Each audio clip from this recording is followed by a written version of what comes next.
মানুষের ইচ্ছা শক্তি যদি প্রবল থাকে তাহলে কোনো বাধাই তাকে আটকাতে পারে না।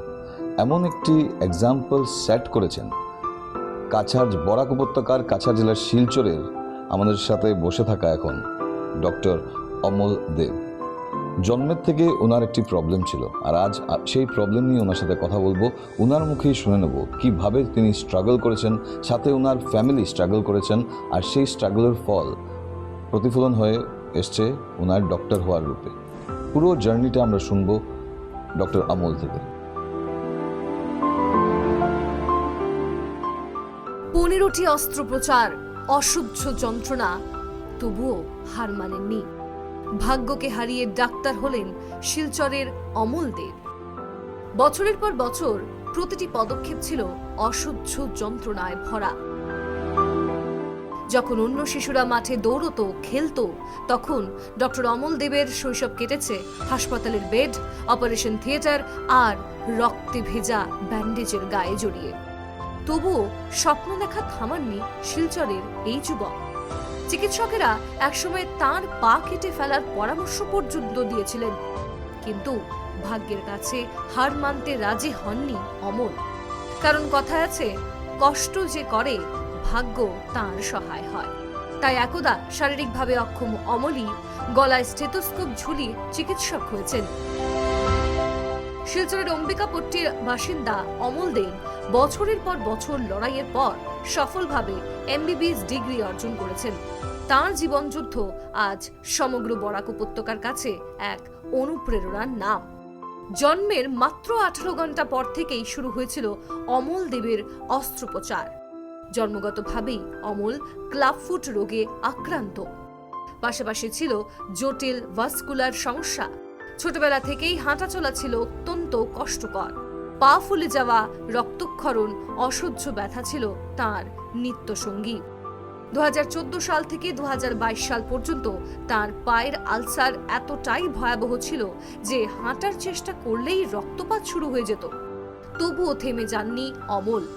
তার জীবনের সবচেয়ে বড় শক্তি ছিলেন তার বাবা মা ও বড় বোন। শত বাধা থাকা সত্ত্বেও অমলকে নিয়ে আশাবাদী ছিলেন তার পরিবার। ছোটবেলা থেকে আপনার সাথে একসাথে কোলে পিঠে বড় করেছেন? আমাদের সাথেই বড় হয়েছে, তো ছোটোর থেকেই আমরা দেখেছি। এবং আমার বোন এবং বোনের জামাই ওর জন্য যা করেছে না, উপরওয়ালার সব। ওকে ছোট থেকে কিরকম দেখেছেন? চঞ্চল ছিল, শান্ত ছিল, কিরকম ছিল? চঞ্চলও ছিল, কিন্তু অ্যাম্বিশন ছিল। তো আমি ওকে লাস্ট 14 ইয়ার্স থেকে চিনি। তো একটা জিনিসই ওর মধ্যে ছিল, হার্ডওয়ার্কিং ছিল খুব বেশি, ডেডিকেশন ছিল, আর অনেক বেশি পেশেন্স ছিল। আর ওইটার ফলই আজকে ওইখানে বসা। পেশেন্সটা খুব বেশি ছিল ওর মধ্যে, ডেডিকেশন ছিল firstly, secondly patience, thirdly hardworking ছিল। ওটার জন্যই আজকে এখানে বসা। আর সেকেন্ডলি ও অনেক উপরে উঠবে, আরও উপরে উঠার ওর বাকি রয়েছে। আমরা তো আছি ওকে সাপোর্ট করার জন্য, মেন্টালি ফিজিক্যালি যেটাই লাগে। স্টিল আমি বলছি ওকে দেখে ও অনেক উপরে উঠবে। এত কষ্টের মধ্যেও পড়াশোনা বন্ধ করেননি অমল। মাধ্যমিক পরীক্ষার মাত্র 10 দিন আগে হাসপাতাল থেকে ছাড়া পান তিনি। বিছানায় শুয়েই প্রস্তুতি নিয়ে সফলভাবে পরীক্ষায় উত্তীর্ণও হন। পরবর্তীতে শিলচর মেডিকেল কলেজ এন্ড হসপিটালে এমবিবিএস পড়ার সুযোগ পাওয়ার পরেও তার সংগ্রাম থামেনি। তখনও তাকে আরো 4টি অস্ত্রোপচারের মধ্য দিয়ে যেতে হয়েছে। একসময় পায়ের গুরুতর আলসারের কারণে প্রায় 2 বছর ঘরবন্দী ছিলেন তিনি, কিন্তু হার মানা তার অভিধানেই ছিল না। অমল বলেন, নিজের জীবনের কষ্টই তাকে ডাক্তার হওয়ার অনুপ্রেরণা দিয়েছে। সার্ভিং দ্য পিপল, আমি এমপ্যাথিটা আমি বুঝবো। আর আমাদের মেডিকেল এডুকেশনে আমাদেরকে এডকম, এথিক্স, কমিউনিকেশন সবগুলো আমাদেরকে বুঝিয়েছে। তো আমি অ্যাজ এ পেশেন্ট যেটা এক্সপিরিয়েন্স করেছি, যেটা ফিয়ার আছে পেশেন্টের মধ্যে যখন ট্রিটমেন্টের মধ্যে, তো এটার আমার মনের মধ্যে আছে, আমার হার্টের মধ্যে আছে যে পেশেন্ট কি ফিল করবে ওই টাইমে। পেইনটা আমার ফ্রেন্ড হয়ে গেছিলো, মানে লাস্টের দিকে মানে আমার পেইন বলে আমার কিছু ছিল না। আমার I just want to put out everything from my leg, that আমার আর কিছু লাগে না। অমল দেবের এই গল্প শুধু একজনের কষ্টার্জিত সাফল্যের কাহিনী নয়, সেই লড়াইয়ের গল্প যা প্রমাণ করে বাস্তব যতই রূঢ় হোক, আশা, সাহস আর অদম্য ইচ্ছাশক্তি থাকলে অসম্ভবকেও সম্ভব করা যায়।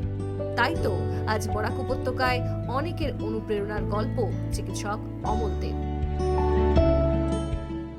শত দুঃখ কষ্ট জ্বালা যন্ত্রণাকে উপেক্ষা করে, যেমনটা করে ওনার ফ্যামিলি, ওনার মা, ওনার বাবা, ওনার বোন, ওনার মাসি, জেঠু, জামাইবু সবাই বললেন যে জন্মের থেকেই প্রচণ্ড সাহসী, বিনা অ্যানেস্থেশিয়ায় রড বের করা আর 40টা ইঞ্জেকশনস ভেইনে নেওয়া, সেটা কিন্তু কম বড় কথা না।